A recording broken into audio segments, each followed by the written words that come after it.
Kita persiapkan semuanya. Kita akan membalas apa yang sudah mereka perbuat dengan sesuatu yang lebih hitam.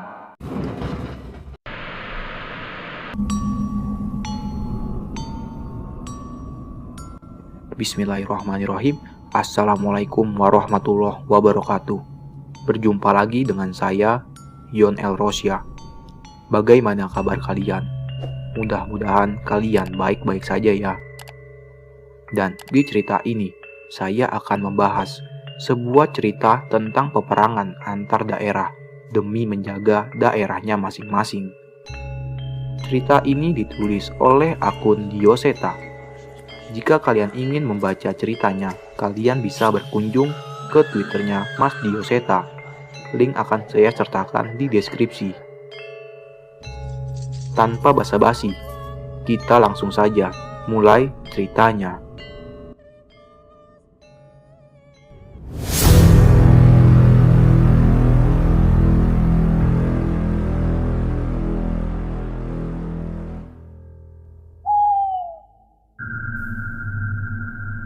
Blitar, tahun 1925. Kala itu Belanda masih berkuasa di negeri ini. Namun, tidak semua desa dapat disentuh oleh penjajah. Di antaranya desa yang dilindungi atau dikuasai oleh tuan tanah yang memiliki pengaruh besar. Tuan tanah yang dimaksud bukan hanya mereka yang memiliki harta atau kekayaan melimpah, tetapi mereka yang juga memiliki ilmu tinggi, baik yang diturunkan maupun yang dicari oleh mereka sendiri. Beberapa dari mereka berperan di belakang layar di setiap perang perlawanan terhadap penjajah, sehingga mereka sangat disegani dan mempunyai pengaruh yang cukup besar. Raden Arya Mangkubirawa adalah salah seorang tuan tanah yang sangat terpandang di desanya. Penduduk mengenal Raden Arya sebagai pribadi yang welas asih dan sangat peduli dengan penduduk desa. Tidak ada satupun warga desa yang dibiarkan kesulitan olehnya, apalagi soal makanan dan kebutuhan hidup. Ia tidak segan-segan memberikan miliknya apabila ada seorang warga di desanya yang membutuhkan. Saat ini Raden Arya dikaruniai 12 anak yang juga diturunkan kesaktian yang dimiliki oleh Raden Arya. Tidak hanya mengenai kesaktian, ilmu kebajikan pun sudah mereka pelajari selama hidup dengan ayah mereka. Dengan adanya Trah Mangkubirawa ini, desa hidup dengan makmur tanpa kekurangan sesuatu apapun. Namun sebenarnya, ada satu hal yang masih bisa mengancam desa ini. Di seberang sungai yang dianggap sebagai perbatasan desa, terdapat sebuah desa yang juga dikuasai oleh seorang tuan tanah bernama Ki Sedo Balanggawe. Seseorang yang juga memiliki kesaktian yang tidak kalah dengan Raden Arya. Hanya bedanya, kesaktian yang dimiliki Ki Sedo didapatkan dengan cara yang tidak benar. Kedua tuan tanah ini sebelumnya adalah saudara seperguruan. Dengan kemampuan yang dimiliki, mereka menjadi orang yang terpandang di desanya masing-masing. Namun, ketika Ki Sedo semakin haus akan kesaktian, Raden Arya membatasi perbatasan desa dengan maksud menjaga warga desa dari imbas kesaktian Ki Sedo. Sebenarnya, kedamaian di desa berlangsung lama. Namun terkadang Raden Arya merasa khawatir dengan penduduk desa di wilayah Ki Sedo. Sampai akhirnya, kegelisahan Raden Arya terjawab dengan datangnya seseorang dari desa sebelah ke rumah waras.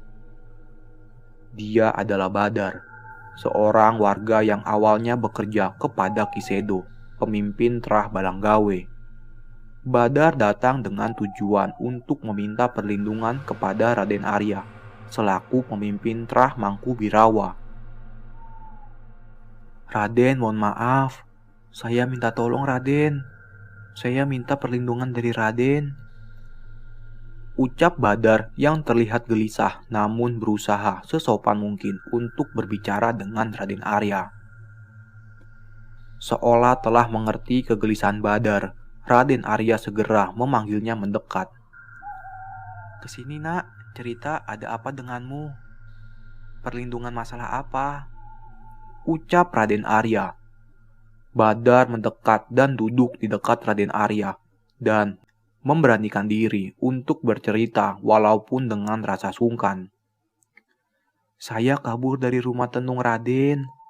Saya tidak sanggup lagi kerja sama Ki Sedo," ucapnya dengan badan yang mulai gemetar.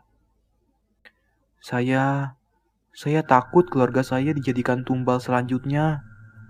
Kali ini Badar mencoba menahan sedih. "Tumbal? Jelasin yang jelas nak, maksudnya tumbal apa?" Raden Arya mulai terganggu dengan cerita Badar.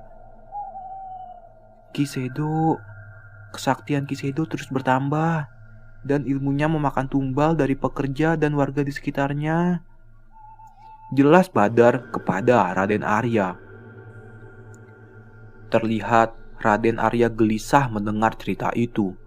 Walaupun sudah menduga mengenai hal ini, tapi sepertinya kali ini Raden Arya berpikir harus ada yang menghentikan perbuatannya.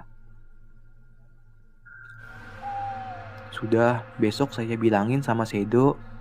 Kamu pulang dulu Gi, istirahat. Besok kerja di sawahnya Karjo saja ya. Sekalian keluarga dibawa semua," ucap Raden Arya yang terlihat simpatik dengan Badar.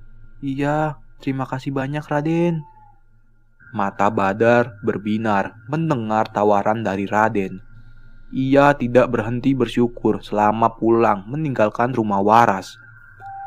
Besok paginya, Raden bersiap pergi ke desa sebelah menemui Ki Sedo.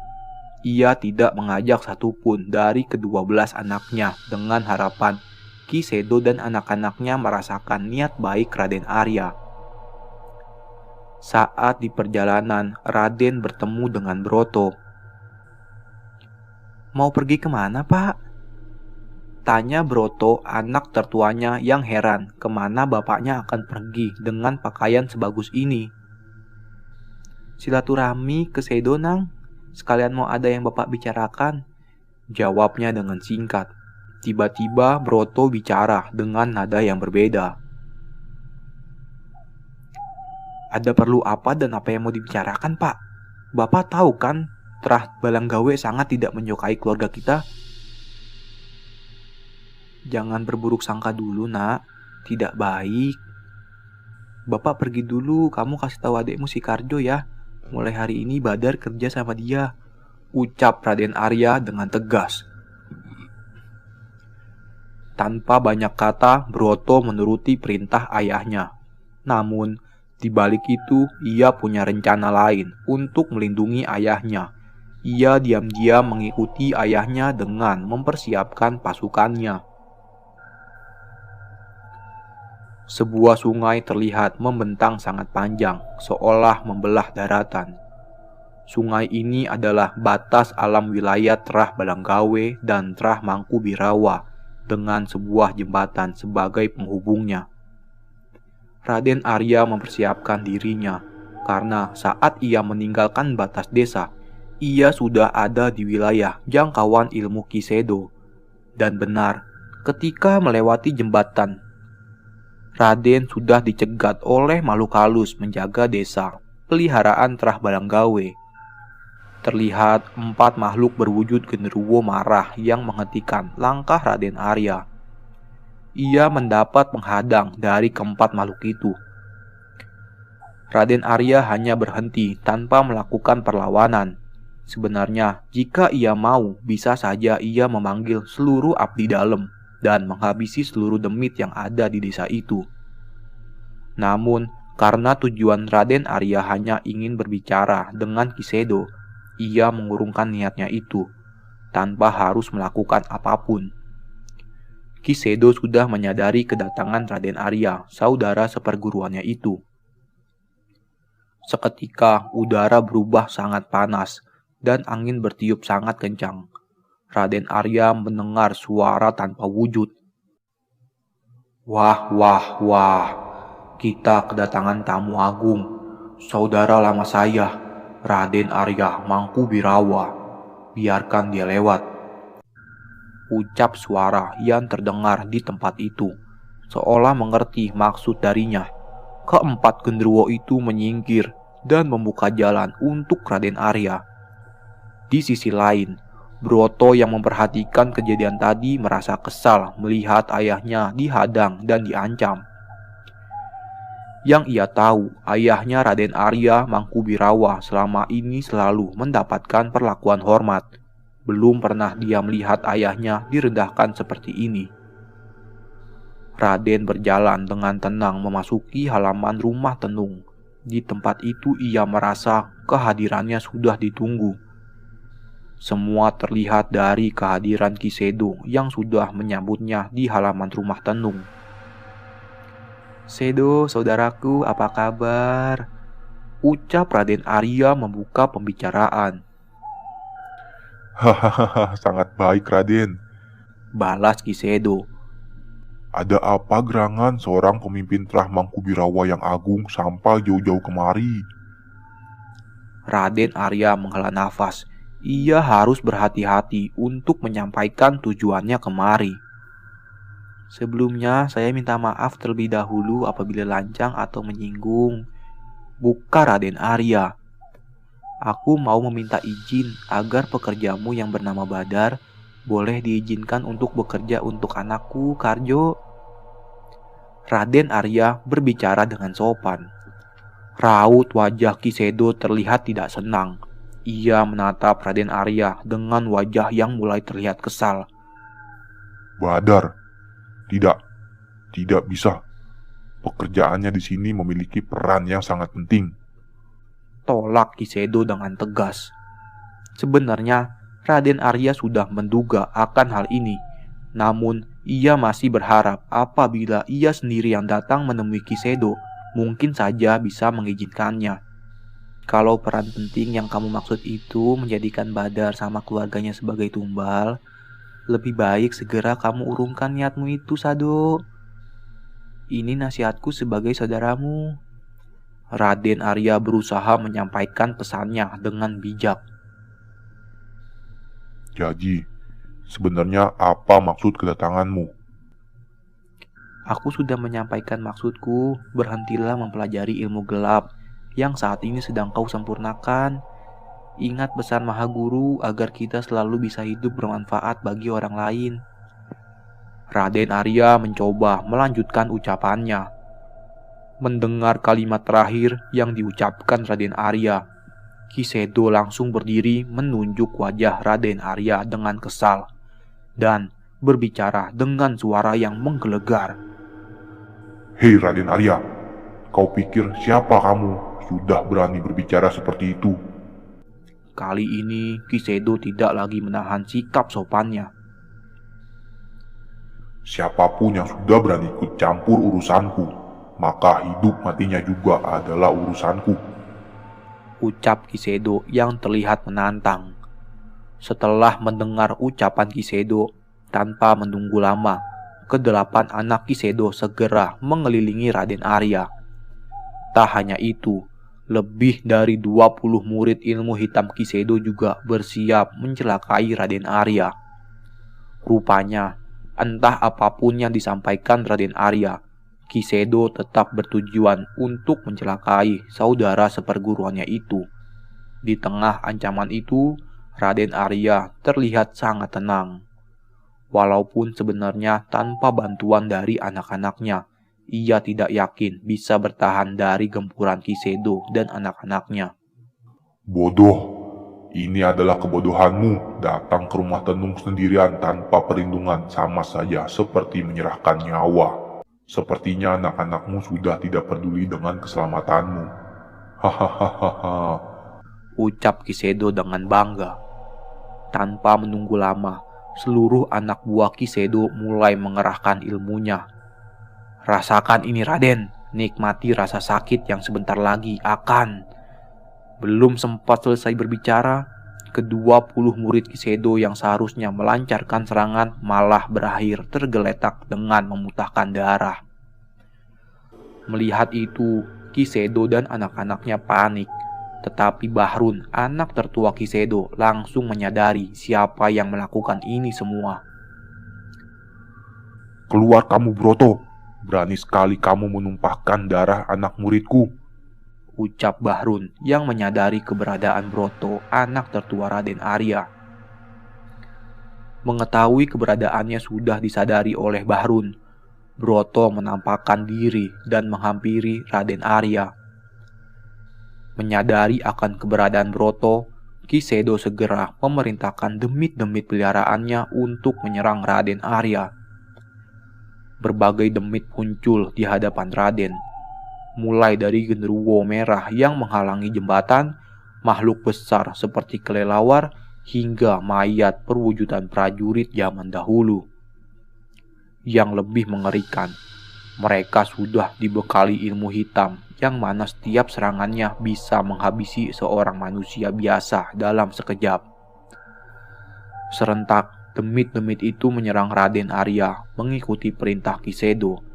Tetapi sebelum sampai menyentuh Raden Arya, demit-demit itu terpental oleh pukulan sosok makhluk besar dengan otot dan kulitnya berwarna merah darah, memegang sebuah keris.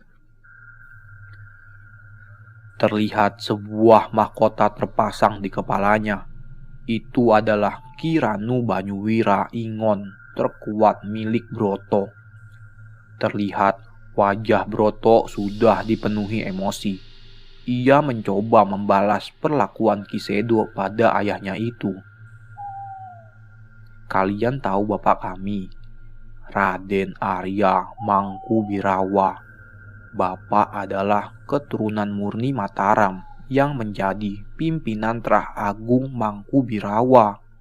Dan sekarang kalian berani memperlakukan bapak seperti ini? Ucap Broto dengan kesal. Bajingan kalian, bersiaplah, akan kuhabisi kalian semua. Anak-anak Kisedo pun bersiap. Mereka membaca mantra kuno pemanggil demit alas yang menjadi peliharaan mereka. Mereka sangat sadar siapa yang mereka hadapi. Seorang keturunan Mataram kuno beserta pelindungnya yang terkenal kesaktiannya.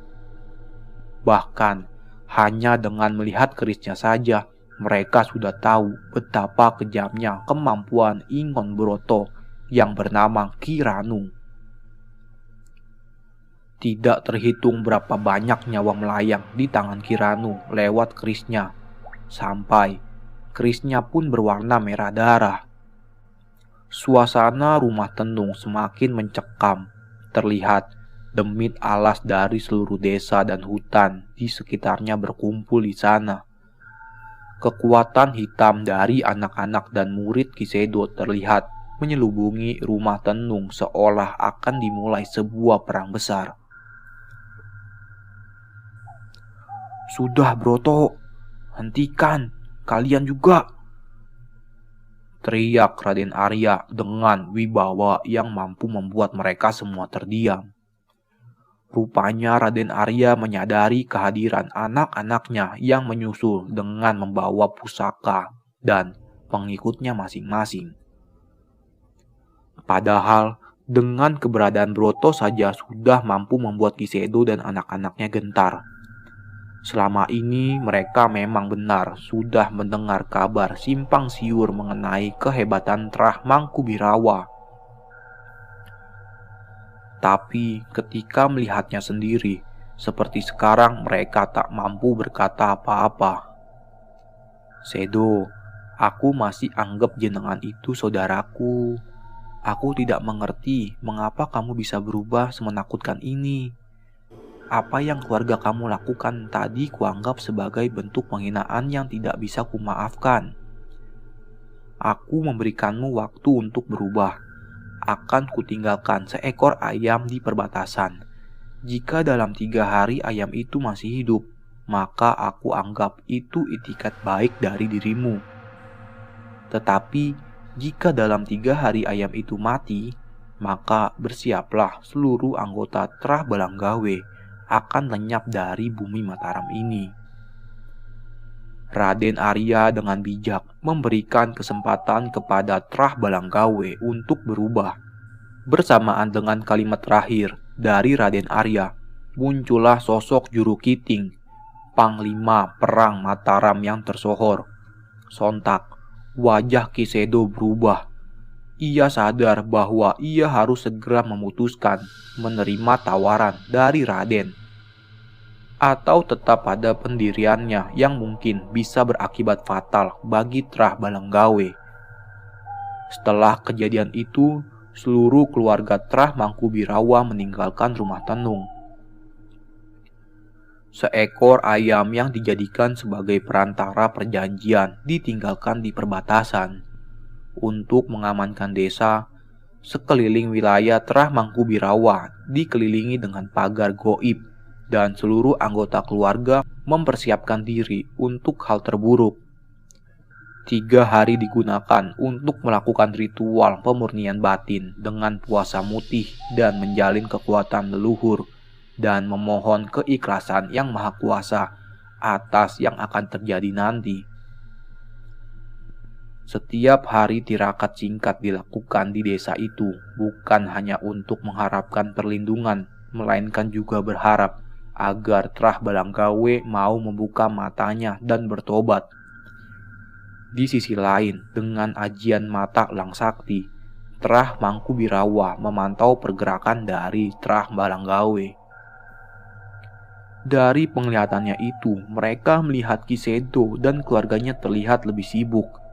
Sepertinya ia memutuskan untuk berperang seolah memiliki rencana mengerikan yang ia percaya mampu mengalahkan Raden Arya dan keluarganya.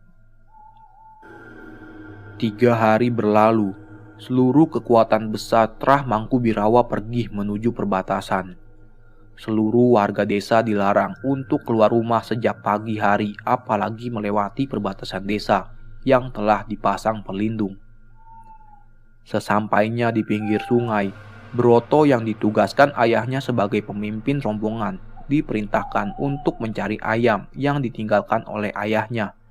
Namun, ayam itu tidak ia temui di tempatnya, melainkan hanya sosok Bahrun, anak tertua Kisedo yang menunggu di seberang sungai. "Broto, apa kau mencari ini?" Terlihat Bahrun memegang ayam yang ditinggalkan oleh Raden Arya, dan ayam itu dalam keadaan hidup. Broto terlihat cukup lega.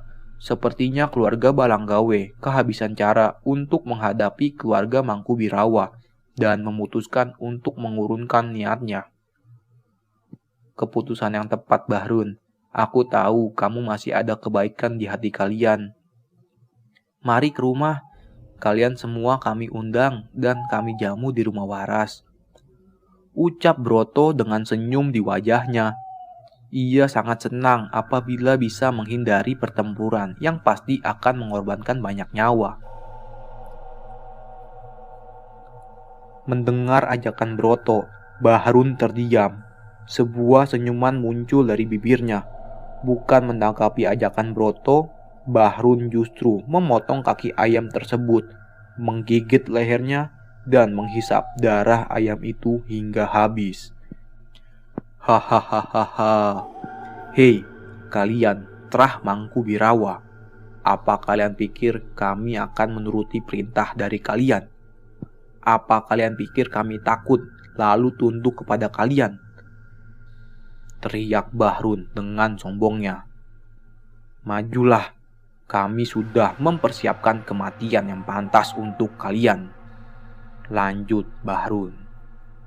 Merasa dipermainkan, Broto kembali mengeluarkan keris pusakanya yang diikuti oleh seluruh pasukannya.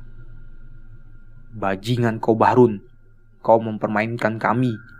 Akan kami perlihatkan neraka kepada kalian," ucap Broto seolah-olah memberi komando kepada saudara-saudaranya. Di belakang Bahrun telah berdiri saudara-saudaranya beserta semua muridnya dan bala tentara demit yang ia tangkap selama ini. Dan di belakang Broto berbaris seluruh saudaranya beserta pusaka para panglima dan bala tentaranya bersiap. Seolah tahu akan rencana Kisedo, Raden Arya tidak turut berperang di tempat itu. Runtutan santet Watu Kali dikirim oleh Kisedo untuk menghabisi nyawa Trah Mangkubirawa dan warga desa.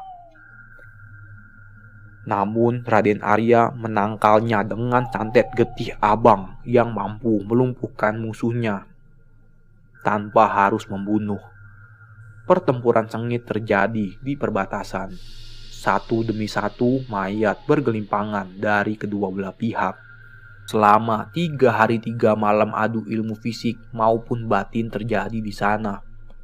Air sungai perbatasan pun mulai menghitam dan dibanjiri darah korban yang didominasi oleh darah dari Trah Balanggawe. Kejadian ini disebut dengan nama Perang Rojopati. Di malam ketiga, terlihat kemenangan berpihak di sisi Trah Mangkubirawa. Seluruh anak dari Kisedo mati di tangan ke-12 anak Raden Arya. Kisedo dan sisa-sisa keluarganya melarikan diri dan mundur ke hutan. Lihat saja, suatu saat akan kubalas kekalahan ini. Kupastikan seluruh Trah Balanggawe akan mati dengan mengenaskan. Sumpah serapah diucapkan oleh Kisedo sebelum meninggalkan perbatasan.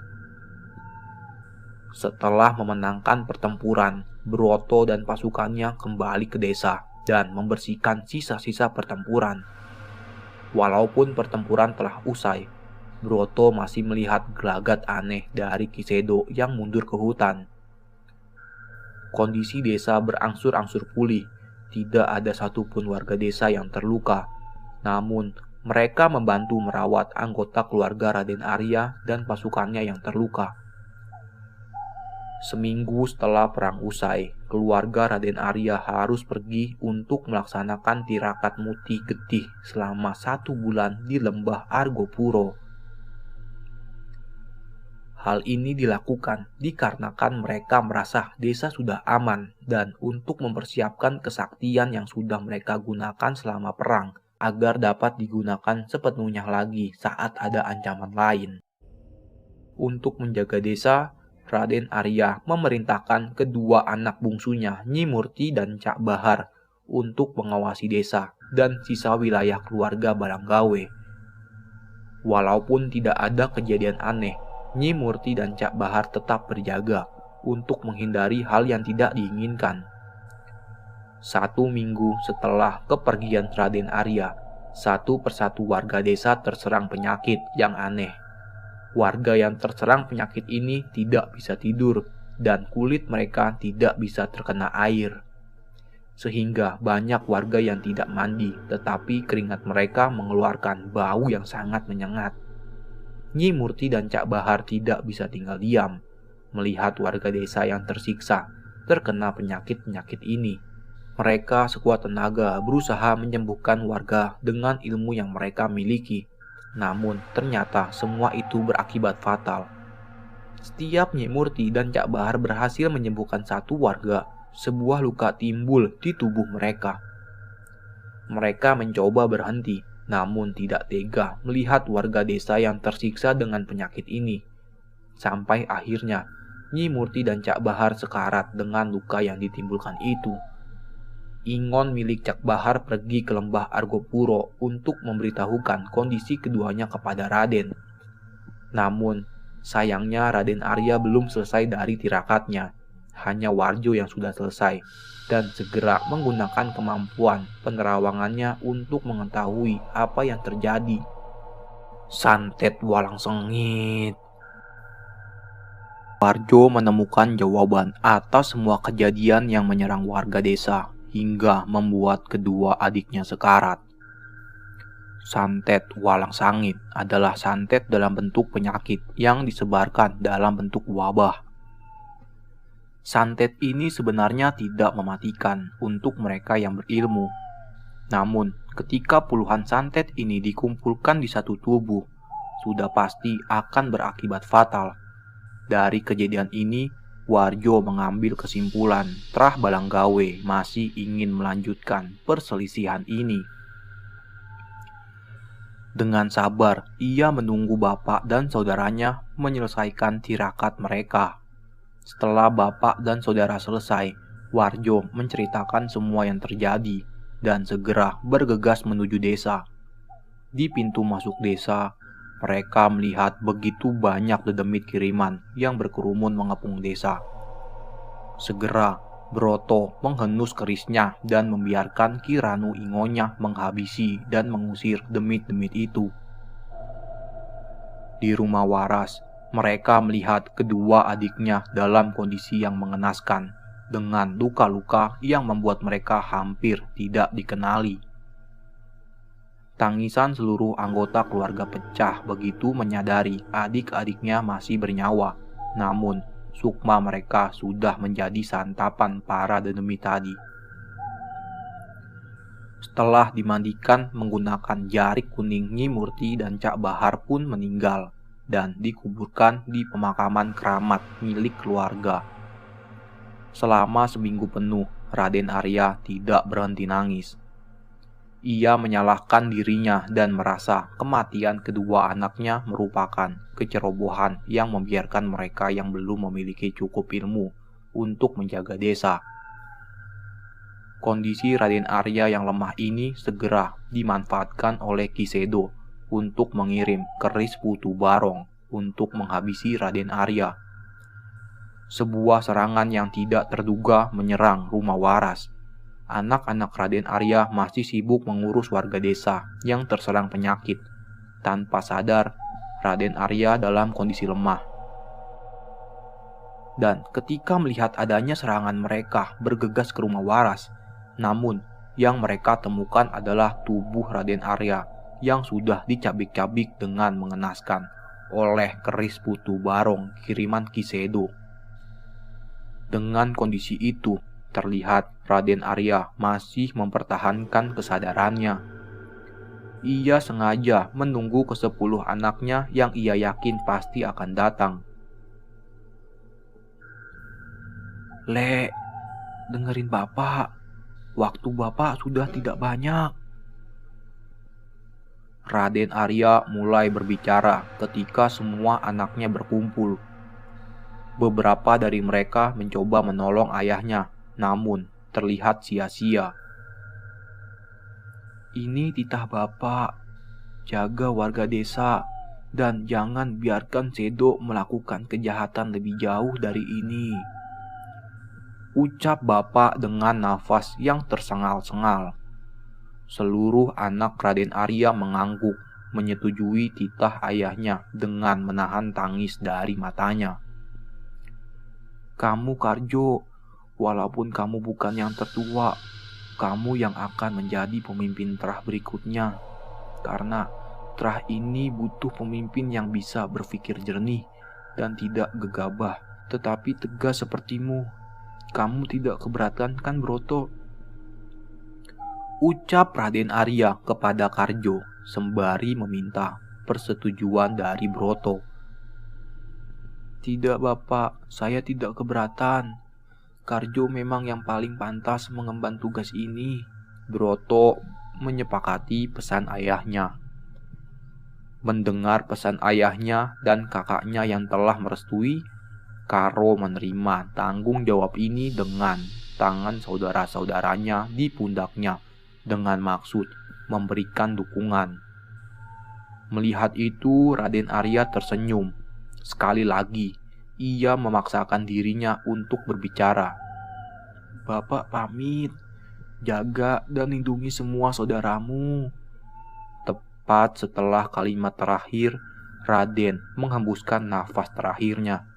Spontan, seluruh anggota keluarga menangis meratapi kepergian Raden Arya. Terlihat Karjo masih terus menunduk, menahan rasa sedih dan mencoba menerima seluruh tanggung jawab yang dipercayakan kepadanya hari itu. Seluruh warga desa sedih kehilangan sosok pengayom yang tidak pernah berhenti memikirkan kondisi mereka. Namun, ketika mereka mengetahui bahwa Karjo yang dipercaya memegang tanggung jawab sebagai pemimpin terah Mangkubirawa, warga cukup senang. Selama ini, Walaupun seluruh anak Raden sangat perhatian dengan warga, namun Karjolah yang paling dekat dengan mereka. Saudara-saudara tidak ada yang keberatan atas penunjukan Karjo sebagai pemimpin terah berikutnya. Melihat Karjo masih menangisi kepergian ayahnya, mereka menunggu dengan sabar. Mereka siap menuruti titah dari Karjo. Apakah Karjo akan menghentikan semua ini, atau justru Karjo akan menghabisi sisa terah Balanggawe sebagai balasan atas kematian adik dan bapaknya? Isak tangis yang masih terdengar. Karjo berdiri dengan menunjukkan wajahnya yang berwarna merah padam yang terbakar amarah. Air mata terlihat menetes tanpa henti dari matanya. Namun ia sadar dengan posisinya sekarang, pantang baginya untuk menunjukkan kesedihan di depan warga dan saudaranya. Perlahan ia berjalan keluar dari rumah waras. Sebagai saudara tertua, Broto memberanikan diri mempertanyakan keputusan Karjo. "Le Karjo, piye keputusanmu?" Semua yang ada di situ diam menunggu jawaban dari Karjo. Ia hanya membalikkan badan dan menatap garis langit yang terlihat dari luar rumah waras. "Kita persiapkan semuanya. Kita akan membalas apa yang sudah mereka perbuat dengan sesuatu yang lebih hitam," tegas Karjo. "Siapkan semuanya. Kita akan membalas apa yang sudah mereka perbuat dengan sesuatu yang lebih hitam," tegas sekali lagi. Semua mata saudaranya tercengang. Mereka tidak menyangka Karjo yang selama ini tenang bisa semarah ini. Dari ucapannya, mereka sudah menduga apa yang akan diputuskan oleh Karjo. "Mas Karjo, santet apa yang akan kita gunakan untuk menghabisi Kisedo?" tanya Warjo dengan bibir bergetar. Terlihat Warjo gemetar, takut mendengar jawaban yang akan keluar dari mulut Karjo. Karjo membulatkan niatnya dan menjawab sesuai dugaan mereka.